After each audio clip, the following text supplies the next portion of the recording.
Welcome to Sabs podcast. I'm your host, sabrinasalvati. My special guest today is Dr. Cornel West. He is running for president as an independent for 2024. Welcome back, Dr. West. My dear sister, it's always a blessing to be in conversation with you. You know that Anahita and I, we always try to keep track of you and Brother Tim and Brother Jordan and a few others, and you all are on it. I'm telling. I salute your courage, your vision, your truth-telling, your sense of humor and humanity, because we live in some grim and dim times, so don't we? Oh, thank you so much. So last time you were here, you had just announced that you were leaving the Green Party and you were running as an independent. And I noticed recently you just received ballot access in Alaska and Oregon. And you recently just announced that you were actually starting your own political party called Justice for All. And I want to hear a little bit about that party, why you decided to start that, and then also the future of that party. So, for example, when your campaign ends, will you still be involved with that party? Does that party plan to run any political candidates, et cetera? Oh, absolutely. I mean, the thing is, and we're open to that. As you can imagine, in some states, it's better to be associated with a party because it's easier to gain access to the ballot. Fewer signatures, less money. In other states, it's the opposite. See, so some states I'll still run as an independent because it's easier to be independent than be associated with a party. See, that's how difficult the duopoly makes it for people who want to raise their independent voices, independent institutions and infrastructures vis-a-vis the Wall Street war-driven two-party system that we find ourselves living under at the moment. And you're absolutely right. I mean, the institutional legacy is one in which it ups the ante in terms of there being some infrastructure even after November to be able to keep that alive. And I'm hoping to be very much a part of that indeed. There's no doubt about that. But most importantly, you know, we're seeing the meltdown. You know, the Republican establishment melted down vis-a-vis the neo-fascist Pied Piper Trump.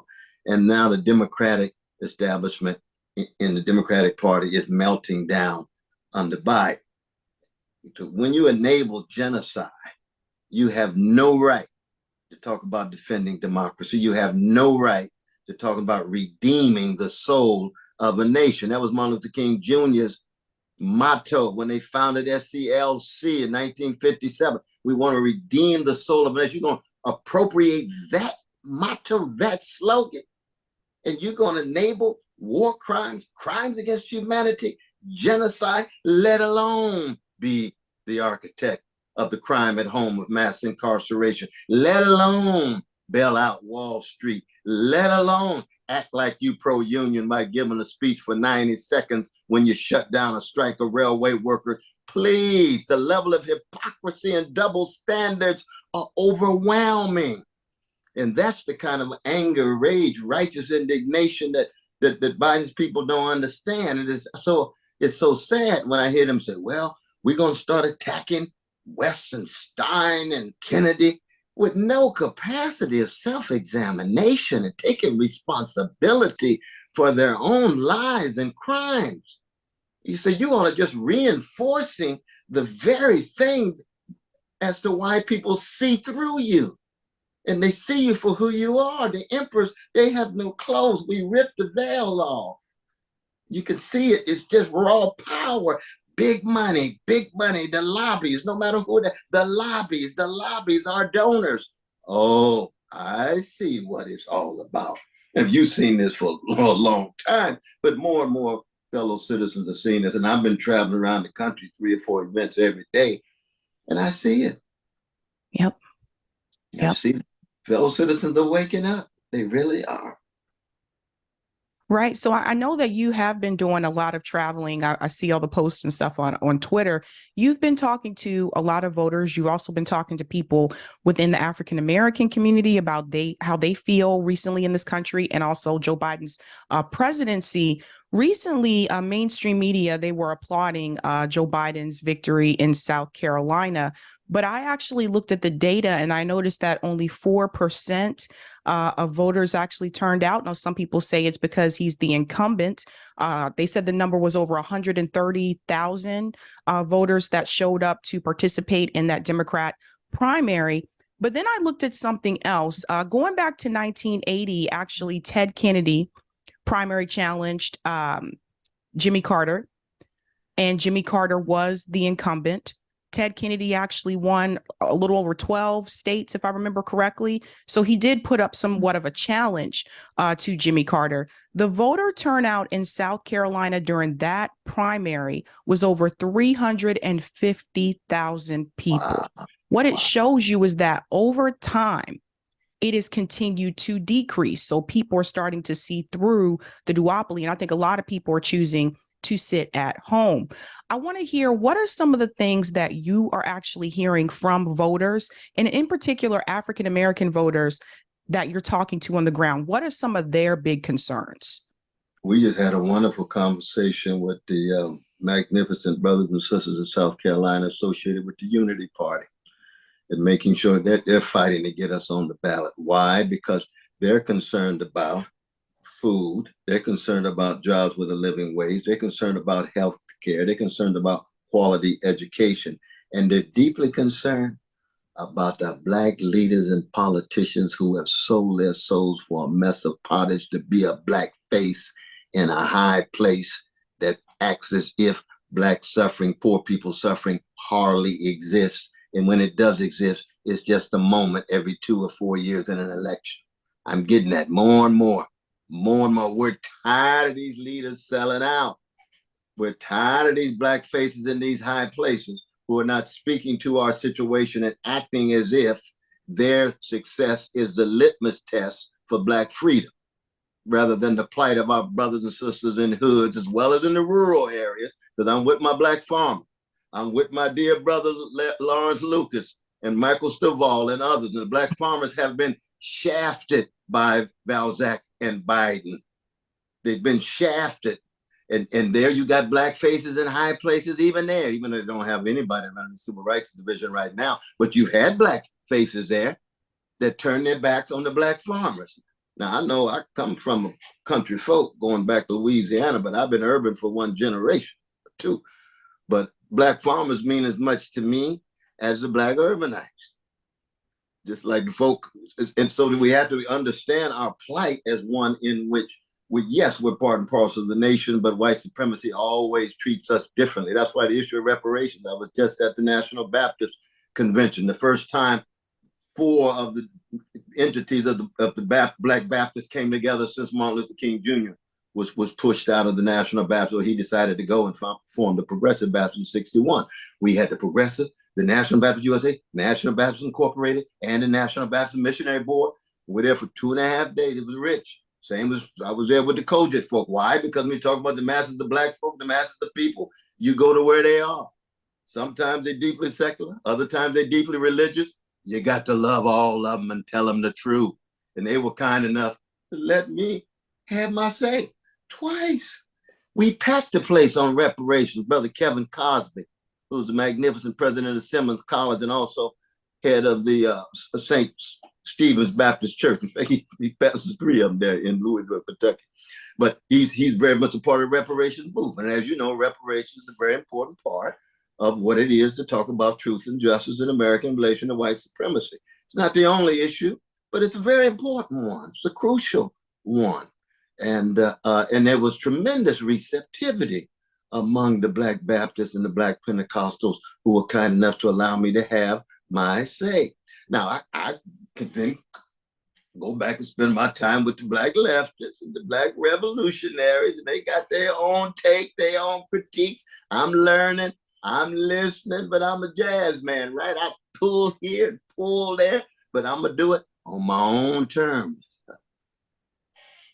Dr. West, how do you feel about, I want to pivot a little bit to higher education and free speech. Yeah.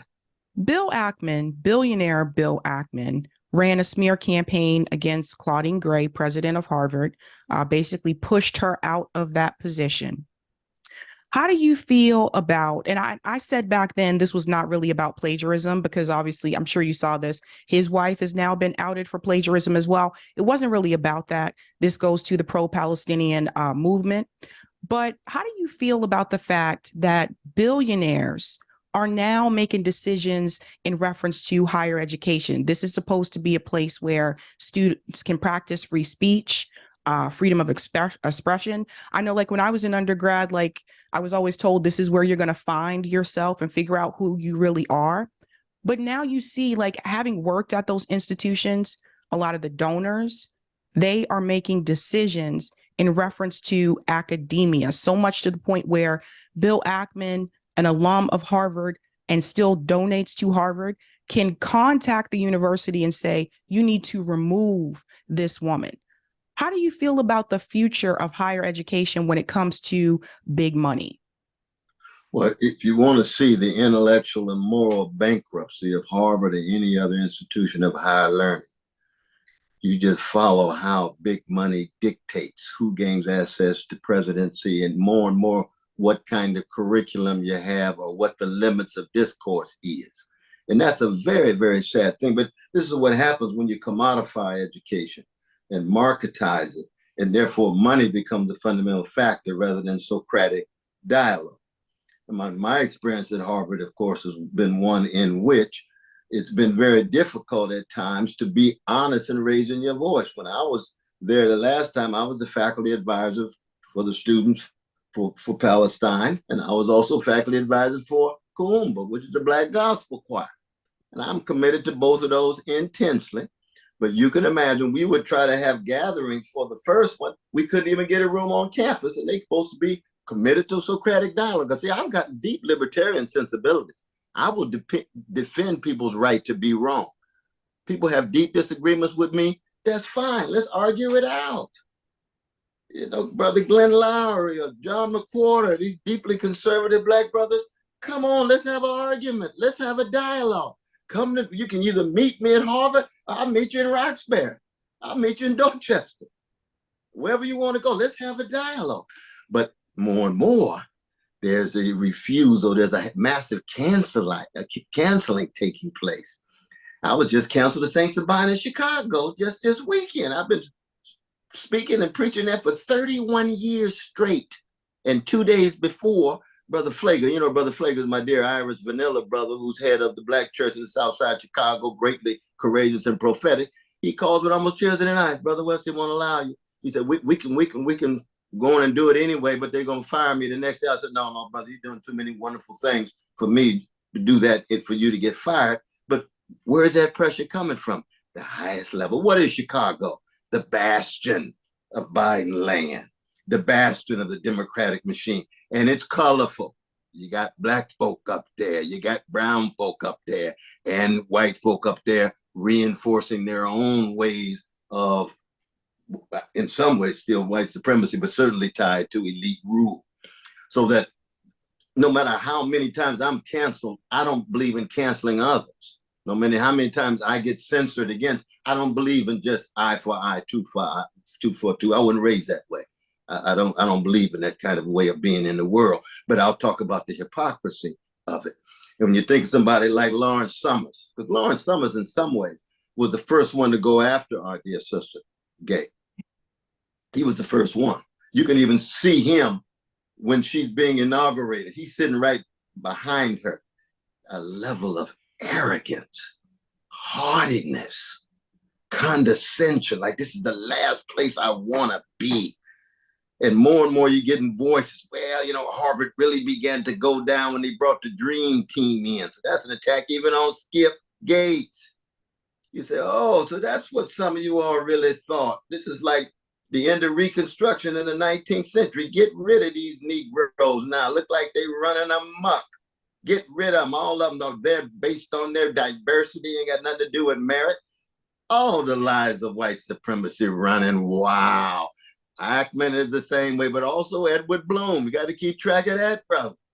He's the one who pushed through the policies against affirmative action with the Asian students as the public face but primarily targeting Black students and believing there's not enough Jewish students because the percentage of Jewish students has had a recent small decline. Not major, but small. It could go from 23% to 19%, and they figure they got a crisis. And Black folk got 11%, 12%, but that's every kind of Black person from Africa, from the Caribbean, and those who come from the United States. You see. And I'm just saying, let's just be honest, let's be candid in our conversations, in our dialogues, and be clear as to what you're coming from. Don't lie or say one thing when you're doing something behind my back and I'm getting stabbed. Mm-hmm. I want to pivot to foreign policy. At the pro-Palestinian protests in DC recently, you gave an epic speech. I think a lot of people were cheering it on. One of the things that you said is that you called Joe Biden a war criminal. And I want to give you the opportunity to expand on that because I know you had a shorter time limit for that speech. Absolutely. But we're living in a moment in real time where precious human beings are being slaughtered daily, right before our very eyes. Where's the outrage? Where's the indignation? Where's the anger? If this were happening in Europe, it would be massive coverage, massive propaganda. If Palestinians were doing this to Jews, it would be massive coverage. I would be just as upset if it were Europeans and Jews being massacred as I am Palestinians or anybody else. How come? Well, I'm a product of Shiloh Baptist Church. I ain't no tribalist. I believe every human being has the same value. So what's happening with the Tutsis, I'm upset. Happening with the Armenians, I'm upset. If it happens with the Belgian Congolese, I'm upset. If it happens with Jews, I'm upset. Happen with Palestinians, I'm upset. Happen with Black folk, well, I'm probably a little bit more because you're talking about mama now. Mm-hmm. I'm not going to be, I ain't going to lie with you now. You start talking about my mama and daddy and my kids on the chocolate side of town, I'm more than upset. I come out swinging in ways I can't conceive of, but I try to be consistent. And the sad thing is that with these Palestinian brothers and sisters, precious as they are, undergoing this kind of massive massacre, you can hardly even get it covered on corporate media. You can hardly even get it covered consistently in the newspaper. And then you get the Thomas Friedmans and all the other so-called sophisticated journalists who can hardly ever linger on Palestinian suffering. Now, 1967, 1948, 1917, the history of the suffering. How sad, how wretched we human beings can be, how cowardly we human beings could be. And yet, some of us, not out in the spirit of self-righteousness, we're going to go down fighting, my sister. Me and Anna hate to see you every night. We see you fighting. We see the fire in your soul. We see truth-telling. We see style. We see humor. That's the history of a great Black people. You think you can crush us and anybody else with no accountability? Some of us going to raise our voice. Some of us going to hit the street. Some of us going to tell the truth. Some of us going to keep swinging. Well, you can kill us. All you can do is eliminate our bodies. Our spirit is still at work as other bodies pick up on the same legacy that we picked up with Fannie Lou Hamer and Martin King and Malcolm X and Curtis Mayfield and Aretha Franklin and all the great freedom fighters. Stevie Wonder still calling love in need of love today. What you gonna say about the palace? What you gonna say about folk who are suffering anywhere? That's our tradition. And when you're free like that, people can't control you. You see, you don't sell out. You don't cave in.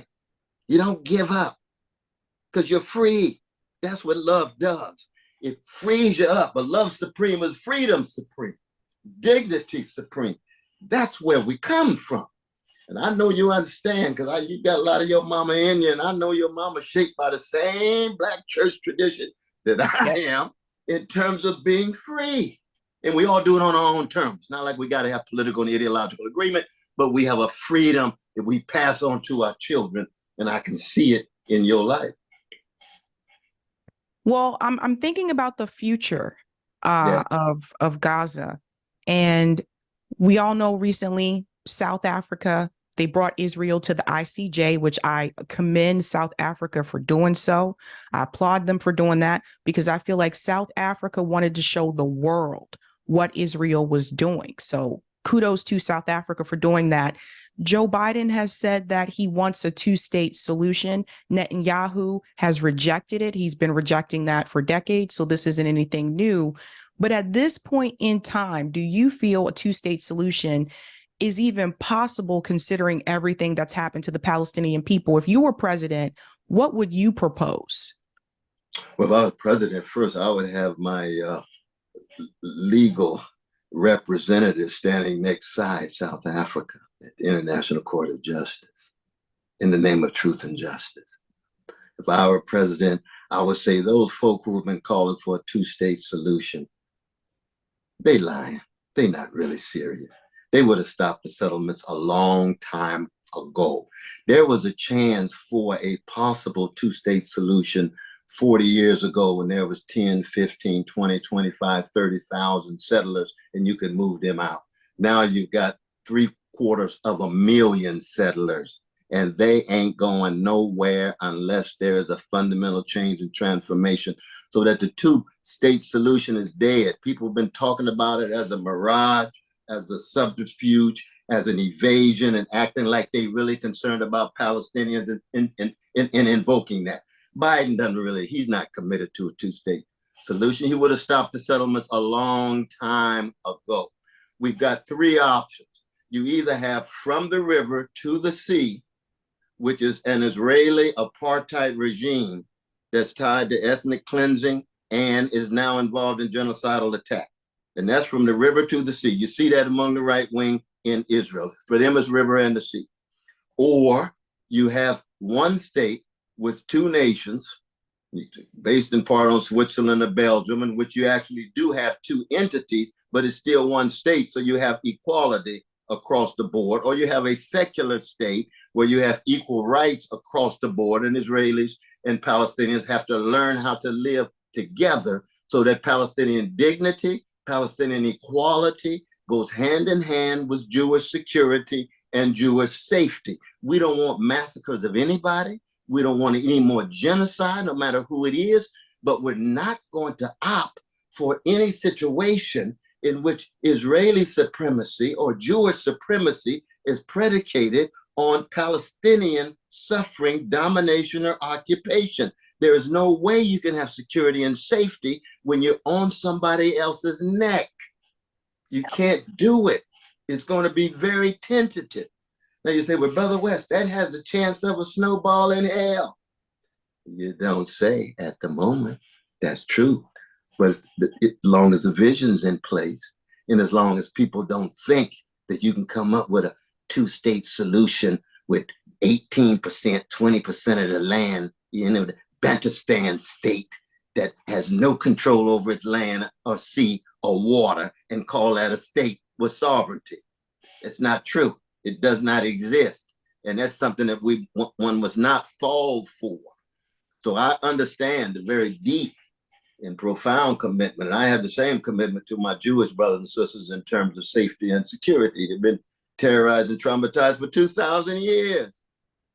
I understand that, but that is never an excuse to create crimes against others or subjugate others.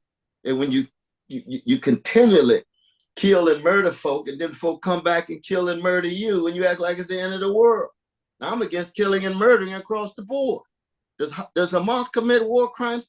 They're counter-terrorists.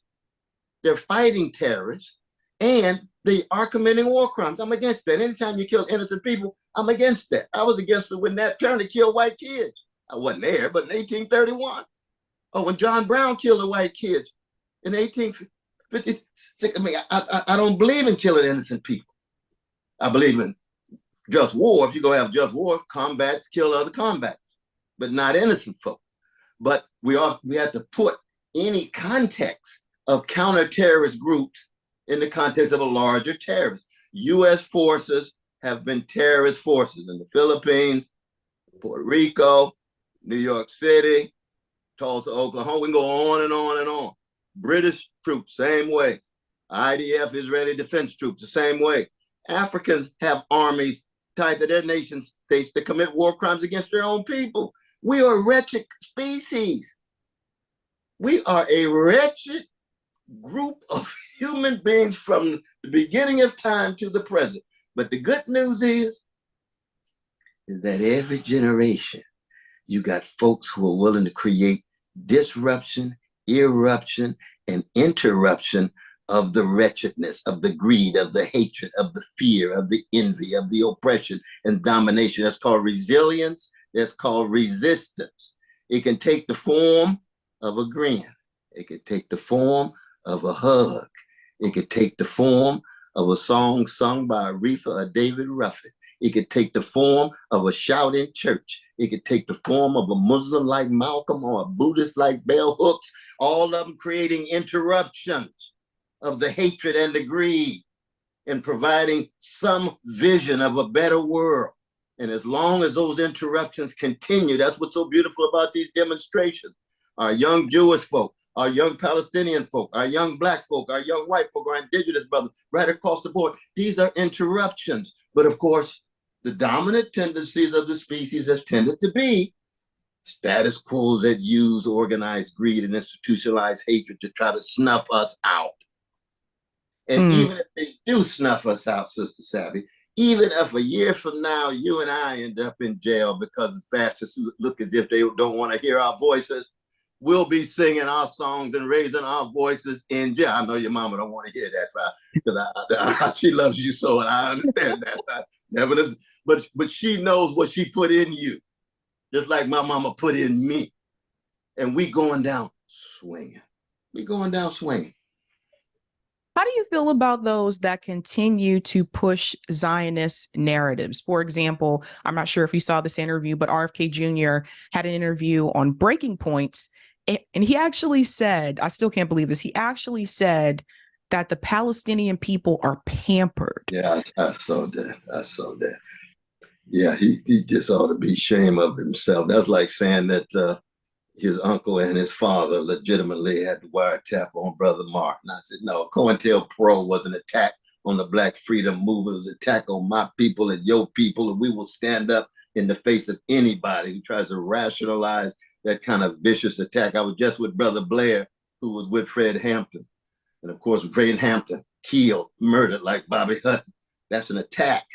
And don't try to deodorize it and sanitize it. Same is true. Can you imagine, folk in the 1930s talking about our precious, priceless Jewish brothers and sisters are pampered as they undergo genocidal attack?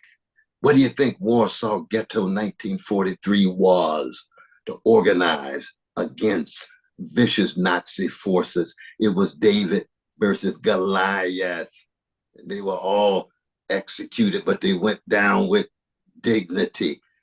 The very language of pampered shows that he's just so far removed from any sense of reality. And I say, my dear brother Kennedy, you got to do better than that, man. You got to do better than that, please. That's further to the right than Newt Gingrich. Yeah. And I'm looking at the polls. And the reason why I asked too is I'm looking at the polls and more people are wanting to support someone outside of Biden and Donald Trump. But right now, Donald Trump is in the lead. I would argue, even if there weren't third party or independent candidates, he would still be in the lead because people are upset. You said you talked to voters. They're worried about a lot of economic issues, which have not been improved. If you go to the grocery store, you see the prices have still increased, even though they're telling you inflation has decreased. You still have this issue with layoffs. Last year, layoffs actually increased over 98%. And Joe Biden is doing this tour where he's telling people that the economy is doing well, and they're leaving these key things out. And I think the American people are able to see it when they look at their wallets, right? But I think, what do you think is going to come from? Because we're not in November yet.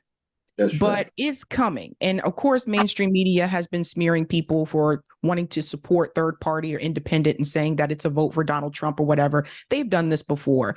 But what do you think is going to happen come November? Do you think that Do you think that the Democratic Party is making a key mistake by keeping Joe Biden in this race? Do you think that they will, at the last minute, remove him and insert someone else? And do you think that will make a difference? I'm thoroughly convinced that Brother Biden is going to have an LBJ moment and decide not to run because not just the polls are low, but he's got his own heavy load and family and son and what have you. And that he's going to be convinced by those around him that they have been lying to him and telling him that he is the best and only candidate, when that's certainly not the case. It's clear that that he doesn't have what it takes on a number of different levels. Age is one factor, but that's not the only thing. If Biden were 29 years old, my critique of his policies would be exactly the same. But then the question becomes, what does the B team look like? What does their bench look like? Is it Beth Kagan, it's Sister Gretchen, Sister Kamala? What does that look like? Well, that looks pretty weak, it seems to me. I'm not even convinced that Trump is going to be the candidate for the Republican Party. That right now, it looks as if he's, unconquerable and so forth. But, those felonies are building up. The pressure is building up. He's also a much older brother, too. Who knows which way the Supreme Court and the various courts will go. He could either be on his way to jail or so over preoccupied with staying out of jail that then the Republican Party has to go to their B team. Who do they have? Nikki? Please. That's it.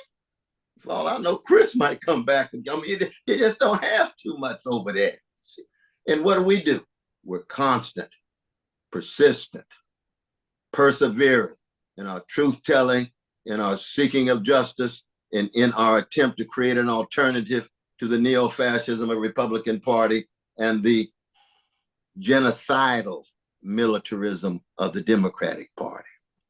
If people have to choose between Civil War Trump, #2, and World War III Biden, sooner or later they're going to say, we need to take a look at some of these other candidates. Good God Almighty. What is going? We just keep telling our truth consistently, constantly, learning from each other, learning from others, and then seeing what the future holds. How do you feel about, I don't know if you saw this recently, but Tucker Carlson just announced that he is having an interview with Vladimir Putin. So he's gotten a lot of pushback from mainstream media about this. The way that I kind of see it is that we need to hear from both sides. Zelensky has been on almost every major outlet. We have never seen Vladimir Putin since the start of the war actually interviewed by the West. And why do you feel that mainstream media is heavily pushing back on this when people like Barbara Walters has interviewed Vladimir Putin and they praised her for doing so? I mean, unfortunately, that when you've got, Fox and Company tied to Trump, you got CNN and MSNBC so tied to Biden that they take their cues from the Biden elite. And the Biden elites have a very narrow conception of free speech, very narrow conception of civic dialogue. And so somebody like Putin is outside the bounds, and that's ridiculous. They ought to be able to have a dialogue across the board. I'm a deep libertarian when it comes to that, as you know. The anthem of Black folk is lift every voice. We have to be willing to defend and even fight for the right of people who are wrong. In our dialogue, you're going to have deep disagreements. I'll argue with Glenn Lowry and John McWhorter for days. And I think those brothers are wrong as two left shoes on so many issues can't go into. Now, Glenn, I have a deep love for him. McWhorter's a different kind of brother. I got a certain kind of connection with through Sondheim, but other than that, I keep holding arm's length. But Glenn, I've known, I have a different kind of relation with, but we believe in argument. So that the idea that you can't talk to the head of another empire, the Russian Federation, is ridiculous. Now, I've got my strong critiques of Putin. You come out of KGB gangster activity, but I also believe the expansion of NATO provoked the Russian Federation to be concerned about their borders with missiles directed at Moscow. Every empire has concerns about that. That doesn't justify his criminal invasion, but it does say that the United States because NATO is an extension of the United States imperial power. The United States provoked that particular response. And we have to be honest about that. That's not a rationalization of Putin's sending the critical dissenting voices to jail or the bureaucracies that too often dominate in Russia. But we ought to be able to have dialogue with the heads of the Russian Empire, the Chinese Empire. We ought to be able to have discussions with a variety of different heads of nation states and empires. And it's just pathetic. Now, for Tucker to do that, I mean, Tucker's being, resuscitated these days as if he's some kind of progressive. No, that brother ain't no kind of progressive at all. He's been rationalizing white supremacy and rationalizing capitalist greed for the last 20-some years as it made more money. But now he's a populist. Now he's an isolationist. Now he has a critique of the American empire, but it's an imperial critique. He doesn't have an anti-imperialist bone in his body. Just doesn't. Just like Trump. Trump ain't got an anti-imperialist bone in his body. Now, he might want to cut back on NATO, and I want to disband NATO. That doesn't mean he and I are in the same group. He's coming at it from a qualitatively different perspective. I want to empower poor people in Russia, in Ukraine, in Gaza, in Tel Aviv, in Beijing, in Lagos, in Senegal, having its own crisis right now. I'm with the poor and working people there. I'm with the gay brothers in Uganda who are being discriminated, degraded, and criminalized and so forth. It's a moral and spiritual witness that has political consequences.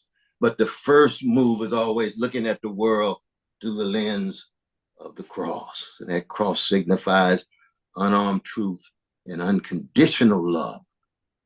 And the condition of truth is always to hear suffering speak. And the love is to be in solidarity with the folk whose backs are against the wall, as Malcolm said, those catching hell. As long as they catching hell, I'm going to be in solidarity with them. Sometimes the folk who are catching hell move into power and start creating hell for others. We've seen that throughout history. Doesn't matter what color you are, doesn't matter what gender you are. It's a moral and spiritual issue. And we have to be consistent in that regard. We see that with our Black leaders today. The whole wave of them has sold out. Sold that soul for a mess of pot. It's just a sad thing to see. Yep. Well, there's also this issue with the border. I'm not sure if you've heard from Black voters about this issue in cities like Chicago, New York City, and also Boston, too. There are a number of Black voters that are really upset because migrants have been brought in from Texas. Governor Abbott is sending them to the sanctuary cities. And what is happening, I can tell you specifically here in Boston, in Roxbury, they brought migrants into the recreation center and they closed off the recreation center to the community. So now all of the Black kids in the neighborhood that actually played sports through the rec center, they cannot use it because they're housing migrants there. There were video footage of them bringing them strollers, and they said, we have to give them money, we have to give them food, anything that we can, we have to find jobs for them. And so now what is happening is you have two oppressed groups. So you have Black people in the community. Roxbury is a pretty poor district in Boston. And you have the migrant community, two oppressed groups now basically mad at each other because of this issue. And what I tried to tell people is that pay attention to the foreign policy decisions that the U.S. has made. You can make a direct line to it. If you see where we have stepped into, or the countries that we have stepped into, you'll notice that's where people are coming from. So the thing is that I think a lot of people are not making the foreign policy connection. But the other problem is now we have two oppressed groups basically fighting each other when the real people that they should be mad at, I think, is the top 1%. It's the billionaires, it's the corporations, the people that are allowing this to happen. But what do you think about the border issue, and what do you think should be done there? Because it also seems that Congress can't seem to pass any type of legislation on that issue. It's another example of the instinct of ruling classes and those who are manipulated by fears for ruling class ends and aims of scapegoating the most vulnerable rather than confronting the most powerful. So I agree with your analysis. We should always begin with a confrontation with the most powerful, because if you begin by scapegoating the most vulnerable, then all the vulnerable ones are at each other's throat, and the divide and conquer strategy of those above is reinforced. We were having a wonderful conversation about this at Mama Akua's home on the chocolate side of Detroit, just day before yesterday. With General Baker is one of the great freedom fighters in 1960s, 70s, 80s, all the way through. He died a few years ago. His precious family was there. He was one of the founders of the League of Revolutionary Black Workers. He was also tied to the Black Panther Party. And we were talking precisely about this situation in Chicago, because they're doing the same thing. So they're bringing in our precious brothers and sisters from Central America, Latin America, sometimes the Caribbean, and then bringing them into the most vulnerable communities in the United States, in the cities. You say, well, wait a minute now. Wait a minute. First, if you're going to bring the vulnerable folk in, bring them to the rich side of town. If it's going to be in Boston, no, they don't have to go to Roxbury. There's some other areas that you could bring them in that's much more vanilla, have more money, more resources, and then some of the other churches and mosques and synagogues that are prophetic and concerned about treating the migrants, the immigrants with dignity is important, because I do believe that we must treat the newcomers, no matter what form they take, humanely. See, I want to demilitarize the border. I want to disband ICE, but I want to make sure that there are forms of legalization of people who are here, so that they already are making their contributions through taxes. They can become citizens. And then we can move to that crucial issue you talked about, which is corporate priorities from America vis-a-vis Latin America and Central America. And what are corporate priorities? Extract resources and extract profits and leave levels of poverty, leave levels of despair that then get translated into gang activity, so that the violence becomes so overwhelming that people are looking to go anywhere to get away from it, to protect their kids, and they make their way to the United States. That has to be told. American people need to know those truths that go back decades and decades. Even I grew up in California, and see, when the Mexican brothers and sisters come to Texas and California, that used to be Mexico. The 1846 war, they lost 50% of the country of Mexico. So they coming home because that Mexican war was one of the most immoral, illegal wars. That's what Ulysses S. Grant says in his memoir. He fought in the war before he was the head of the army, the Union Army in the Civil War. He said this was the most immoral thing we ever did. You say, well, Ulysses, I think I've got some competition that we can invoke here. That was not the only illegal, immoral thing the U.S. government did, but it's true. And therefore, we have to be able to put that in context and then come up with some ways of staying in contact with the humanity of the immigrants, making sure the immigrants are not pitted against Black folk, and the Black folk are not pitted against immigrants. Because see, part of the problem too is that Black people, we inculcated and internalized white supremacy. So a lot of times we look at people from Africa through white supremacist lens. We look at people from the Caribbean through white supremacist lens. We look at people from Mexico through white supremacist lens, and vice versa. The Africans who come in, the Caribbeans who come in, the immigrants from Mexico who come in, they look at Black folk like myself through white supremacist lens too often too. Which means, of course, it's going to be divide and conquer, because all the vicious stereotypes kick in and we're unable to form bonds of solidarity to confront the 1% that you're talking about, because they're the ones who are benefiting. One of the reasons why they like the folk coming in is low wages. They're willing to work for low wage. I just met with Chris Small just yesterday in Staten Island, Wu-Tang Clan country. And we had a wonderful time together. And he was telling me this magnificent experience he's had in the last 2.5 years. Disappointing oftentimes when it comes to union leadership and Black leadership, but also he's such a strong and visionary brother in his own way, learning things all the time, but knowing we've got to have a strong trade union movement that does not defer to Biden prematurely, that does not defer to the Democratic Party with no leverage, and speaks up for the most poor and the most exploited, as well as other workers. And I hope and pray that there's a renaissance in the trade union movement that is not just domestic, but international, critical of genocide, critical of AFRICOM in the continent, and critical of other corporate policies proceeding out of the U.S. government.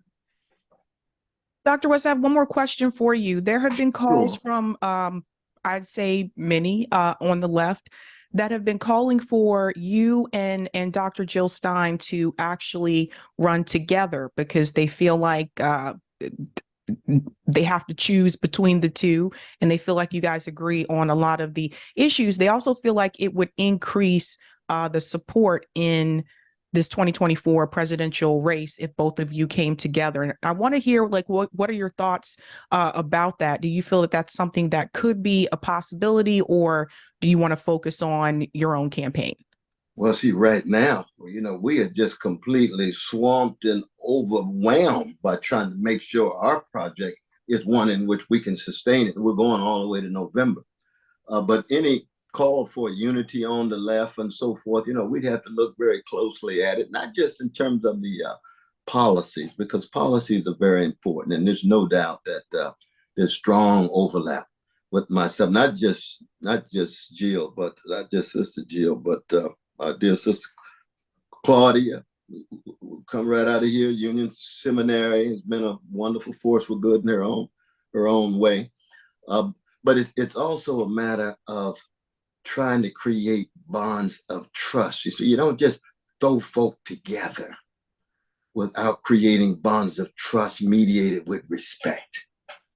Yes, if you don't have the bonds of trust mediated with respect, you can have all the common programs in the world, but you're not going to be able to pull it off. And so that's another challenge that we would have to have among leftists, among those who are raising the kind of issues that all of us on the left are trying to raise. But at the moment, we trying to deal with our situation to make sure that we have some real possibility, because I'm spending so much time with everyday people. It's a beautiful thing to just revel in the beauty and the styles of everyday people, no matter what color, but especially on my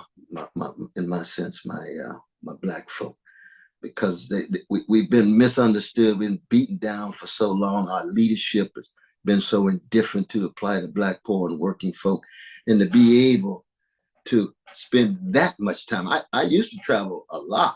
I used to do over 125 events. Now I do 100 in 1 month because I'm doing 3 or 4 a day.